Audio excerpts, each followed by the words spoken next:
Rosamund, could you first tell us a little bit about the character you play in Hostiles? I play Rosalie Quaid in Hostiles, who's one of the most, she's one of the most inspiring characters I've ever played.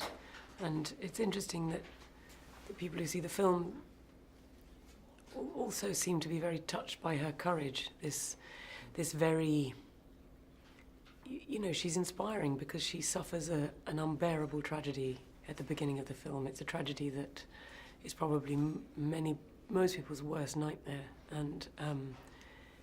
And you watch this woman with tremendous resilience, in touch with her own pain, in touch with her own emotions, able to express them, but also to move forward with a kind of amazing dignity.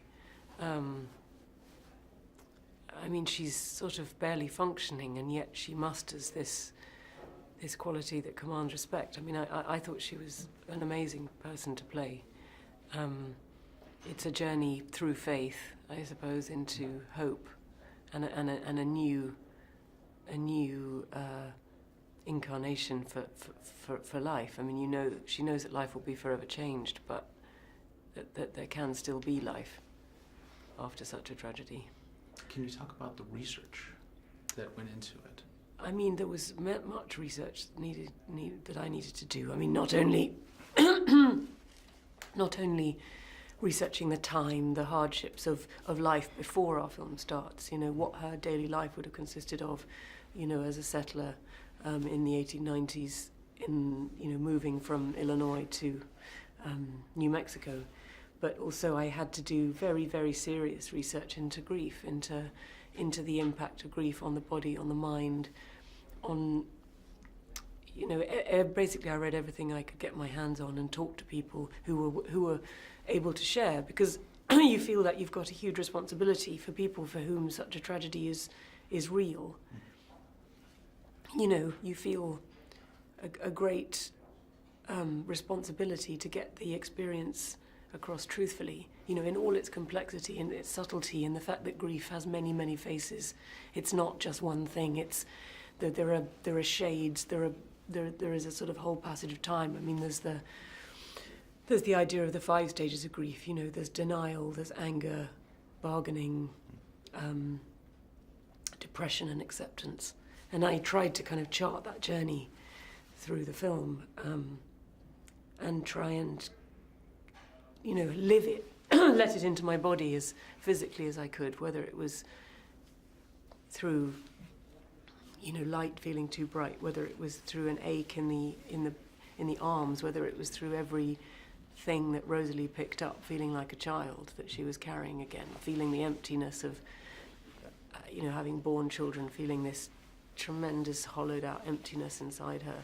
There were so many things that were kind of in my head all the time. It was, and going there, going to a very scary place every day. It was hard, but obviously, you're also aware that it's you're taking it on, and you feel this responsibility, as I say, to people for whom it's real. Ultimately, I could go home every night to my children, and that caused me some agony as well, because I felt, why should I get that privilege when other people don't?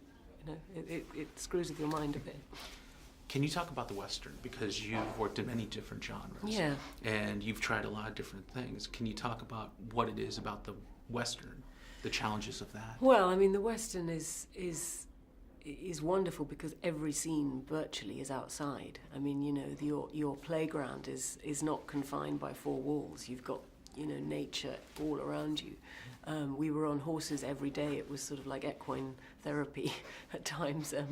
And there were moments, there were pinch me moments of even rehearsing some of the, ambush sequences, the battle sequences. You just think this is like, what I used to fantasize about as a kid. We're galloping around on horses, playing at fighting, and then you make it real when it comes to shooting it. But it was amazing.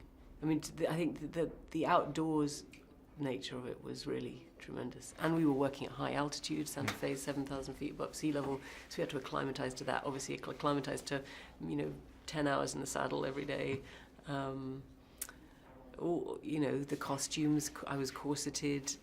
It's dealing with all the gear, understanding, you know, gun handling. I was trained in those revolvers and rifles of the period, and I went to the range and actually fired them for real, those firearms, to get, you know, to feel what the recoil would be like. So it was intense and really, really, really interesting. Were those the main location-specific challenges, or were there other ones that come across? That seems like a lot, but we were always, we had this kind of electrical power in the air all the time, because at that time of year we were filming from July to end of September in New Mexico, and there were many lightning storms in the sky, so we'd have this feeling of a charge in the air, which often had to stop our filming. So, you know, the other thing you have to do is, you know, you might be at a moment of high intensity and you have to hold that intensity for 45 minutes while there's a break for a lightning strike. You know, there were times when our set was a mud bath with rain, and you know, everything started slipping and sliding. But these are all the challenges that these people would have faced, you know, in reality, trying to pitch tents in a mud bath. And was there a favorite scene that you enjoyed?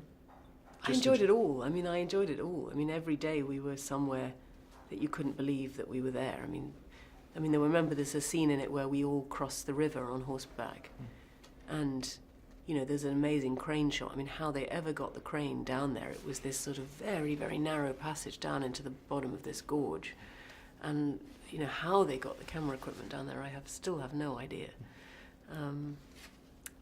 But yeah, swimming a horse across a river was something I've never done before or since, and that was exciting. Had you seen any of Scott's previous films? I've seen every film Scott's made. And could you talk about how that encouraged you to become part of this film? I love Scott Cooper's work. I mean, I saw Crazy Heart as soon as it came out. I've seen all his films. Saw Out of the Furnace, and I saw Black Mass. I find him, you know, a director who lets characters breathe, who tells stories in a very unflinching way, who takes something that maybe might be in someone else's hands, rather sort of blandly commercial, and makes it, you know, 10 times more interesting. And he asks really difficult questions of his characters and of his stories, and I think they're films that stay with you and play on your mind long beyond, you know, the time you spend in the theatre watching them. And that is the only point to me in making a film, is if it goes beyond the 2 hours that you spend, if it enters your bloodstream somehow. I think this one does. People want to see it again. People kind of know there's more to unlock all the time. And it's because he asks questions rather than answers them. Could you talk about the message of the film and what you hope viewers can take away from it? Yeah, obviously that's... I mean, you know, we didn't set out to make a film with a message as such. We set out to tell this story about hostility, about war, about... I mean, you know, the more I think about it, the more Christian's Captain Blocker is an amazing portrayal of any man who's ever had to fight for his country's cause and has, you know, been at war in the name of, you know, their country's beliefs. And it's an incredible study of how that changes you as a man, and what you hope for when you're released back into civilian life, how the transition from soldiering to a civilian life can happen for a man like that. And for my character, it's a funny, you know, relief for his character. She's someone who, you know, if he bottles everything up, she's someone who's incredibly free and in touch with her emotions. I mean, in a very raw way. And I think we were just, at the time, thought we were just telling a very, very human story about people who've been damaged by hostility.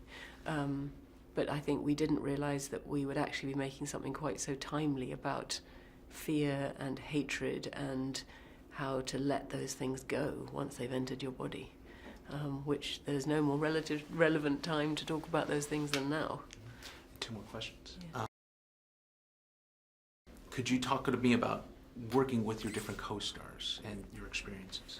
This was one of the most amazing casts I've ever worked with. I mean, partly because everybody was so immersed in the world and in their characters, and because we were on this journey across America, everybody was in every scene. Even if certain characters were prioritized, everybody was there. So the depth of understanding we gained for one another and each other's characters was huge. And I realized really quickly that this was a group of actors that whatever I threw at them, and I did sometimes have to, you know, Rosalie, for everything that she's going through, does unleash some very strong things into the atmosphere at times, and emotionally, and I realised very quickly that I didn't have to talk about that beforehand. I didn't have to prepare anyone. I could just be, and they had my back, you know. And it was a really amazing feeling. It was very exciting, and I realised that we could be much more daring than I'd even dared to hope, you know.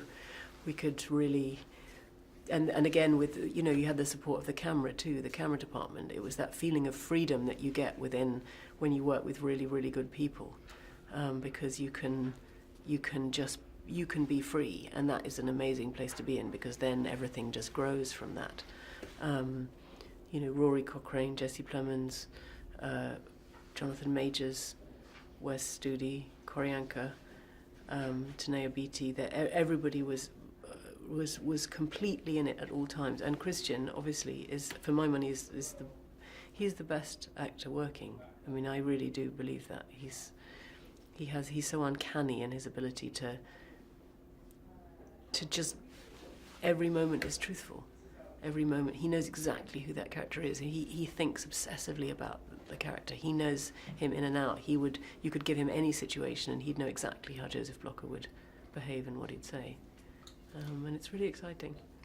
And then my last question is there anything else that you'd like viewers to know about Hostels from your point of view? I think I'd like viewers to know that, you know, we really wanted to make this a film that painted the Native American characters in a different light from the traditional way Native Americans are portrayed in the Western. We really wanted to bring understanding to that culture. We had a Cheyenne advisor with us the whole time, Chief Philip Whiteman from the Northern Cheyenne tribe. He taught Wes Cheyenne, he taught Christian Cheyenne, he taught Rory Cochrane Cheyenne. He blessed our sets every day. There was this very inclusive atmosphere on set, which was also very moving and kind of affected even the most cynical member of the crew. And I think that spirit is in the film, and I feel, you know, that there's this, often, you know, the Western has been pointed at by having this sort of white saviour complex, and I think in a way, you know, this is a film that has a Native American saviour at its heart, and I'm proud of that. Chief Philip Whiteman said something very nice to me. He said, you know, you must remember, he said, we're never humans having a spiritual experience. We're only ever spirits having a temporary human experience. And I kind of really took that on board, and I thought, yes, that's what this film means to me.